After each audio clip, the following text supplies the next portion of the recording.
Hello, my dear viewers. Welcome to my channel. Dear students and friends, those who are eagerly waiting for my classes, today we'll begin with 8th class 10th lesson, history part. It's a very important in competitive examination and also for 8th class boards. So, once you observe the title of the lesson, landlords and tenants under the British and Nizam.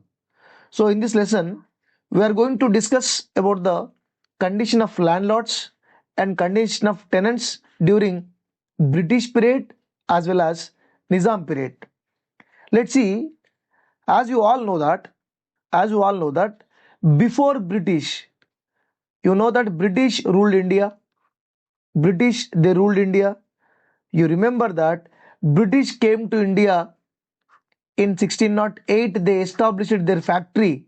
They established their factory at Surat. Slowly, in 1757, in 7th class, you learned this information. So, we are beginning from that only, where you have ended in your 7th class, and we are beginning from there only. In 1757, after the Battle of Plassey, so they got administration on India, or they established their authority. They established their power their power on India. Very, very important here, right? You also know that before arrival of the British or during the arrival of British, so before British, India was under the control of the Mughals. India was under the control of Mughals. You also know one of the famous rulers of the Mughals like Shah Jahan, Jahangir, Akbar. You might have heard in the stories. Okay, so Mughals, the Mughals, they ruled India from 1526 to 1526 to 1857. So after the Sepoy revolt, after the Sepoy mutiny or Sipahila Tirubatu antaru Telugulo, ఆ తర్వాత Bahadur Shah Jafar was the last. Bahadur Shah II, or he also can be called as Bahadur Shah Jafar. First Mughal ruler was Babur. So this is the basic information you must know that you might have learnt in your 7th class, right? Let's see, as our topic is landlords and tenants under the British and Nizam.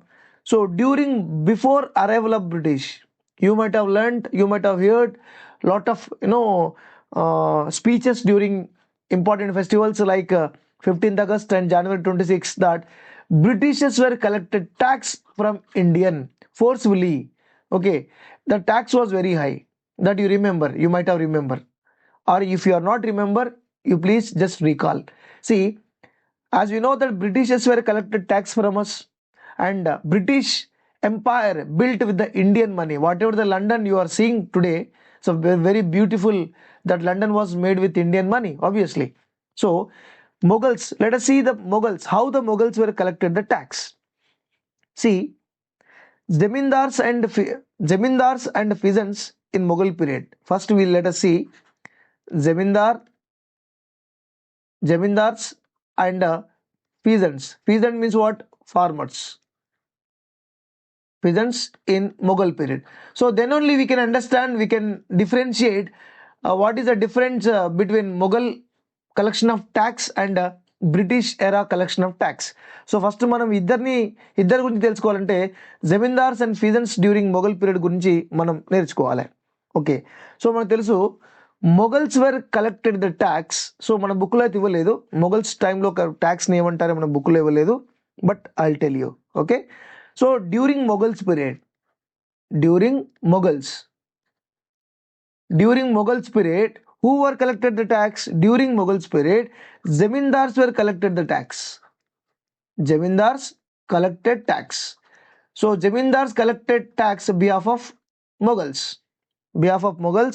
Zamindars were collected tax. So this tax was called as, మన book లో లేదు but చెప్తున్నా, this tax was called as Japti tax, and Dasala system. Dasala tax was there. These are the two types of the taxes. So, what is the benefit to the jamindars? What is the benefit to the jamindars?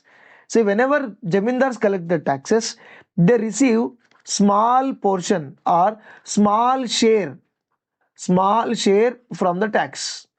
Small share from the tax. Example, if they collected 100 rupees, they may get 5 rupees or 6 rupees. Okay, some share they may get. Okay, who will get? Jamindars will get small share from the tax whatever they collected. And sometimes jamindars also, they had a power, they enabled, they can do, or they collected local taxes also. Collected local taxes also. Sir, what is mean by local taxes? Local taxes, if any, there is any festivals like Dasara or Holi, Sankranti, certain famous festivals are there, no? So at the time, jamindars, they collected local taxes, small.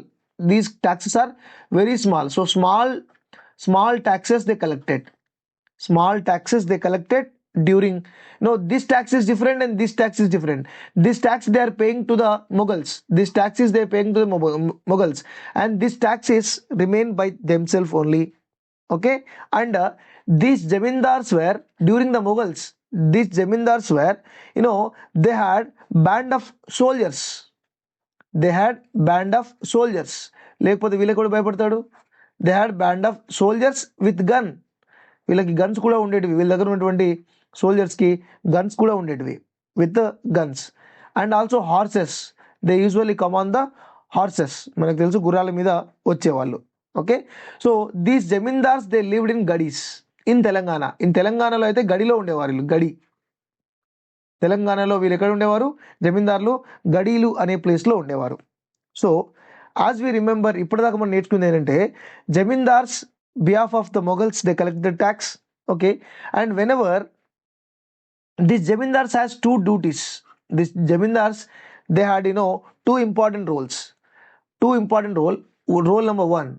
Role number one is they collected taxes. From where? Collected taxes from the farmers. And they also acted as mediators between the government. Mediators or intermediaries.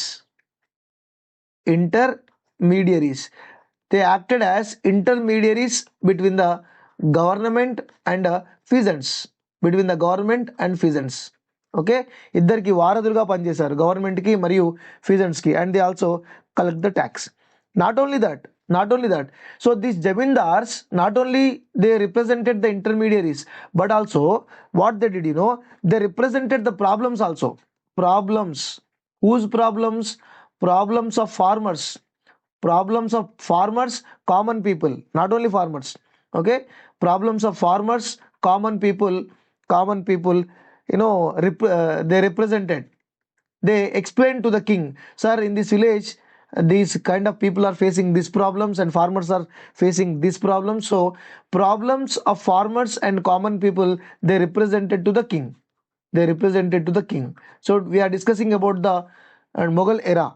And not only that, they also sometime they forced the people to follow the law. Forced the people. They forced the people to follow the law. Right? So this is the work of jamindars. So jamindars, they had two important work. One is collection of tax. Second one is they acted as a intermediaries and మధ్యవర్తి. తెలుగులో దీన్ని మధ్యవర్తిగా ఉండేవారు. అంతేనా? Not only that, but also ఎవరైనా problems face చేస్తే అది గవర్నమెంట్కి చెప్పేవాళ్ళు. They represented the problem to the government are king. And not only that, but also they forced the people to follow the law. For example, king made certain law, so they have to follow the law. ఈ విధంగా వాళ్ళు control చేసేవారు. So we can say that zamindars control the villages.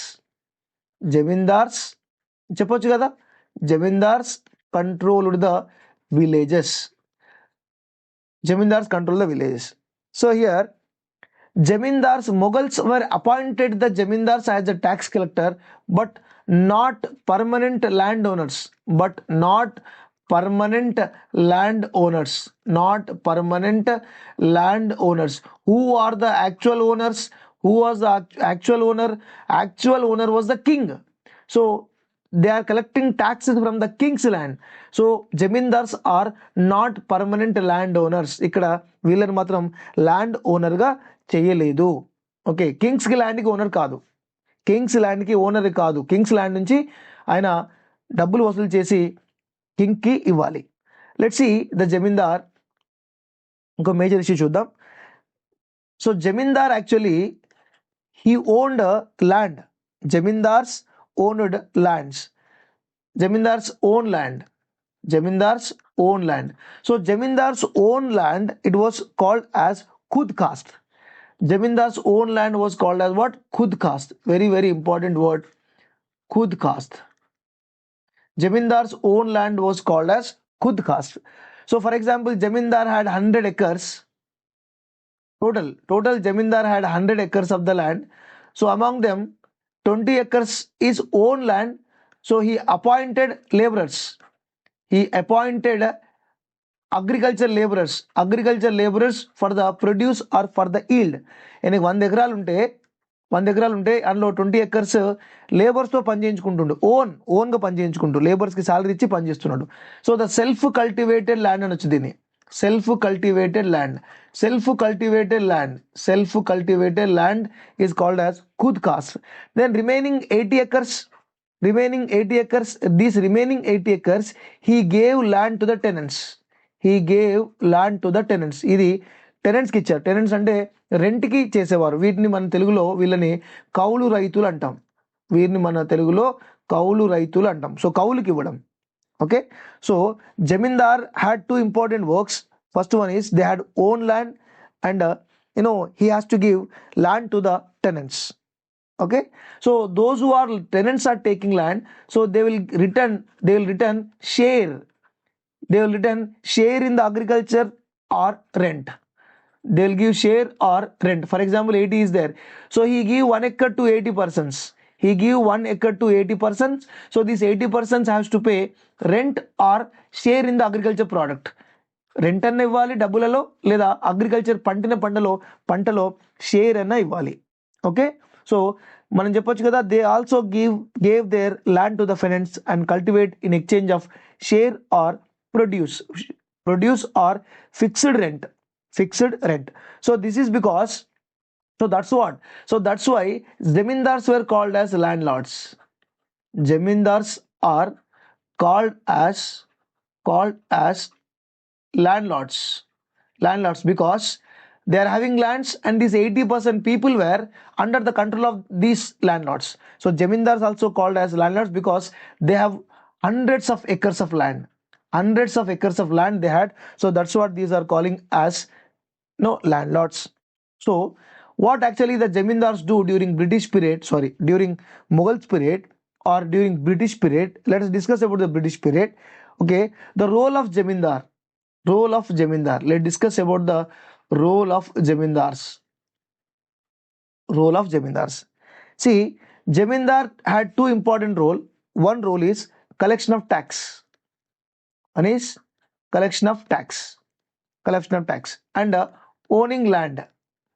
owning land that we discussed already. So Jamindar had two important role: collection of taxes and owning land. From whose land he is collecting tax? From the government land. He is collecting the taxes. And also he had owning land. How much land he has owning? 100 acres he is owning. Among them 20 acres was under the direct control of the landlord, and remaining 80 acres were given to the tenants. Okay, tenants. Next, during British era, there are two different kinds of farmers were there. Generally, now also in our villages, farmers are generally, two kinds of farmers were there. Now we are discussing about the farmers. Generally, farmers. So what are the types of the farmers? Farmers also there are two types. One is independent farmers. independent farmers. So independent farmers are usually having 1 acre, 2 acre, 3 acre or 4 acre. So small portion of the land, small plot or small portion of the land they had. So independent farmers. So independent farmers means those who are having own land, ఎవరికైతే స్వంత భూమి ఉంటుందో వాళ్ళు. Okay, so these farmers are not becoming landlords because they are having only 1 acre, 2 acre, 3 acres of the land. Okay, and moreover, one more types of farmers are there. These are tenants. These are tenants. Tenants means those who do not have a land. Those who do not have land. Those who do not have land. So those who do not have land, what they do? They take land as rent. As rent. From where? From where? From Zemindar. From where? From Zemindar, they take land. Okay. So those who are the tenants are there. Let's see. So he has own land. So Mr. Person A is having own land. So he has to pay only tax to the government. He has to pay tax to the government. But what about the tenant? So tenant have to pay the rent to landlord, and he has to pay tax to the government. He has to pay tax to the government. So there are two important works the tenants has to play. Tenants are very risky. They have to pay rent to the landlord and they have to pay tax. And independent, those who are having own land, just they can pay only taxes. So this is a scenario of in our India during the British period. And not only that, but also in our India there are so many skilled and unskilled people are there. India is at the time India was very rich of skilled labors, artisans. India is a diverse, okay, because in our Indian towns now also, you see the villages. You see the villages. There are potters, blacksmith, artisans, weavers, dyers, mason workers, metalsmith, carpenters. India was at the time very great. Okay, India is what diversive. Why it was diversive? In Indian towns and villages, in our towns and villages was packed with some of the people because these people are having land. These people they do not have the land, but they are doing agriculture. So those people, some people having land and some people are they are skilled. They are skilled. Example, in our India, weavers were very famous. Weavers and dyers, weavers, dyers and mason workers and metalsmiths, metalsmith, metalsmith and goldsmith. Okay, then after carpenters. These are working community. They are skilled artisans. ఇప్పుడు మనం చెప్పుకున్నంత వీళ్ళంతా కూడా skilled artisans. And other communities, there are other communities also there in our India. మరి వీళ్ళే కాకుండా వేరే community వాళ్ళు కూడా ఉన్నారు. Other communities. Who are the other communities? Can you give me examples? Can you try to recall your village? In our in our India, other communities in the villages where these are mostly service providers. Service provider. For example, barber, service provider, fish folks, okay, or washer folks, చాకలోళ్ళు, okay, మంగళోళ్ళు, తర్వాత basket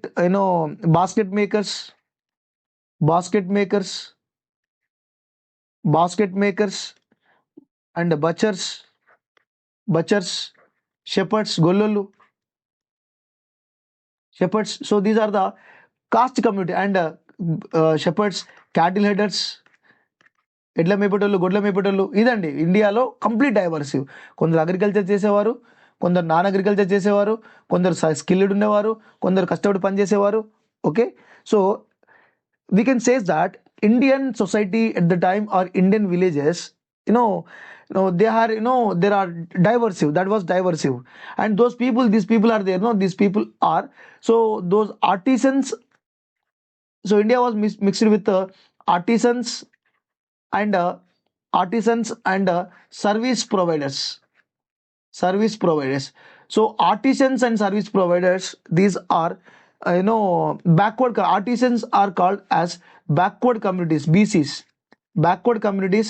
Service providers also backward communities and SC/STs. Backward communities and SC/STs. Okay. So let's discuss now. We understand the condition during the village condition during the Jamindars, or village conditions during the Mughals and during the British. Let's we try to learn about British. Okay, as during British era. So as you know, the British arrived in India. Their important thing is to get money. So they wanted to increase the taxes. Why they need war? Sorry, why British need money? Why they wanted to why they wanted to why they wanted to collect a tax from us? They wanted to collect a tax from us. Do you have any answers? Because why the British required? Because they want money to finance. They wanted money because they wanted to finance their trade. They wanted to finance their trade and war. They wanted to spend money for the war. They wanted to spend their money for the trade. They purchased raw material in India very cheaply and they shifted to Europe. In India, they purchased material and they shifted to Europe, and the finished goods came to India and they flooded Indian markets. So వాళ్ళు అసలు మన India why they need money, వాళ్ళకు డబ్బులు ఎందుకు కావాలి? Because వాళ్ళ యొక్క business కోసం మనీ కావాలి, వాళ్ళు చేసేటటువంటి వార్స్ కోసం మనీ కావాలి. Okay, so because they want money, so that they wanted to increase the tax. They wanted money for the trade and war, so that's what they wanted to increase the tax.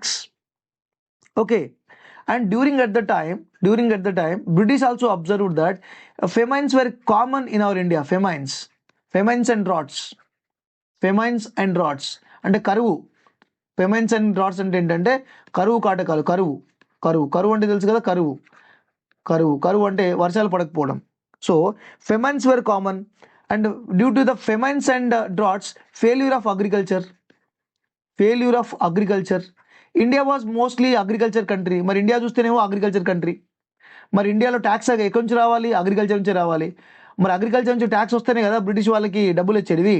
So they wanted to develop the agriculture. British wanted to develop the agriculture because if they develop the agriculture they will get the money. They'll get the money for the trade and they'll get the money for the war. So that's what the British wanted to develop the agriculture, because if the crops were failure of crops, పంటలు పండకపోతే British వాడు డబ్బులు కట్టుడు ఎవడ ఉంటాడా? ఉండడు. Nobody will pay the money to the British.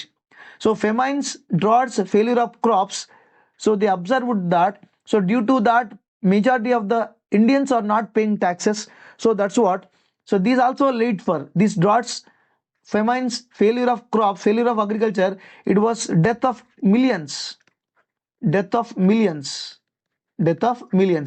So that's what British wanted to settle this issue, and because there is a dual benefit where they wanted to develop the agriculture. If they develop the agriculture, they'll get money. Okay, so that's what agriculture will be benefited and they'll get the money. So that's what they came with.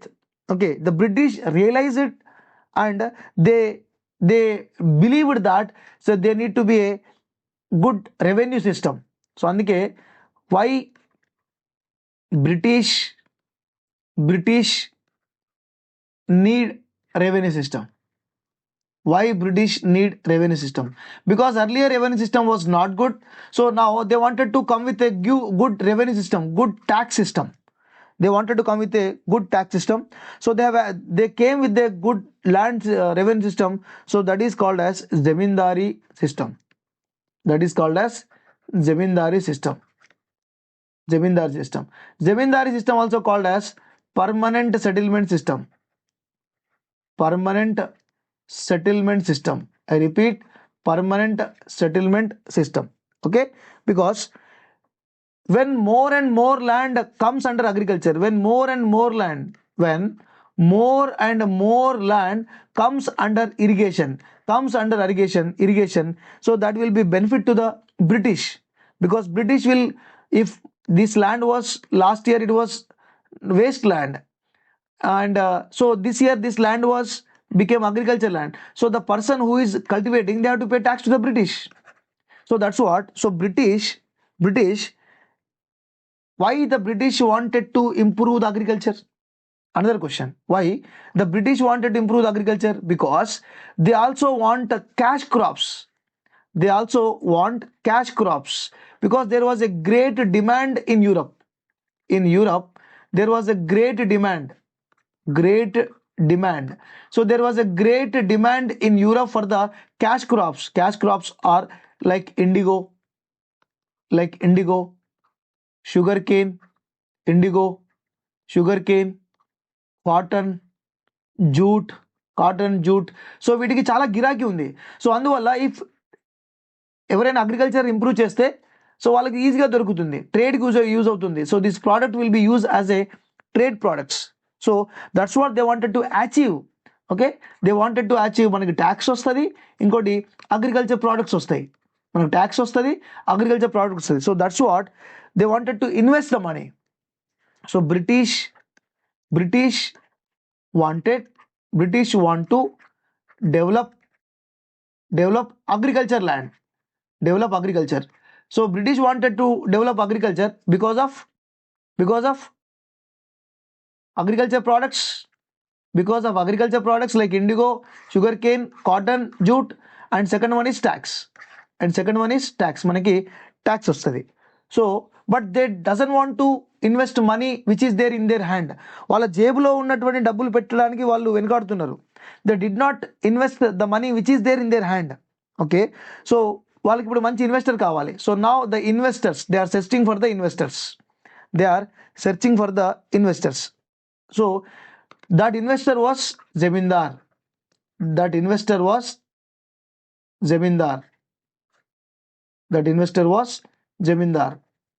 Because for the Jamindar, for example, these many villages are there. For example, this set of group of villages were there.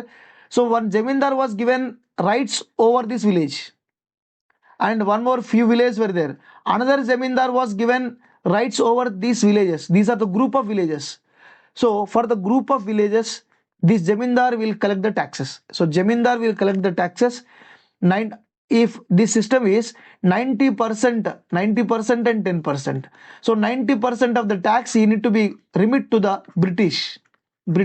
Only 10% he has to be retained.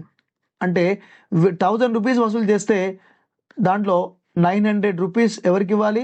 బ్రిటిష్కి ఇవ్వాలి. 900 rupees will the British, and 100 rupees will be retained by the Zamindar. 100 rupees will be the Zamindar. So this system is called as Zamindar system, and Zamindars made the landowners. Zamindars were made landowners. So you understand the point. Mughals did not make Zamindars as the landowners. ఇక్కడ మనం చెప్పుకున్నాం జమీందార్స్, మనం ఇక్కడ British period చెప్పుకున్నాం. Zamindars were not became they are not actual landowners. Only they collect the tax. During the Mughals period, see, permanent landowners, they are not permanent landowners. I repeat, during Mughal period, Jamindars are not permanent landowners. But in British period, they made Jamindars as permanent landowners. So ఈ village అన్నిటికీ owner ఎవడు? ఈ zamindar. So zamindar got right through the auction. జమీందార్కి ఈ village ఎక్కడ దొరికినాయి? వేలం పాట పాడారు, వేలం పాట. సో వేలం పాటలో ఎవరైతే ఎక్కువ డబ్బులు ఇస్తారో వాళ్ళకి గ్రూప్ ఆఫ్ విలేజ్ ఇచ్చారు. వేలం పాట, ఆక్షనింగ్, ఇదంతా ఇలా జరిగింది. ఆక్షన్, ఒక 3 members ఆక్షన్ పాడారు. Zamindars were in the auction. So that's what this land was given to them. Okay, so this is Jamindar system. In the next session, we'll discuss deeply about the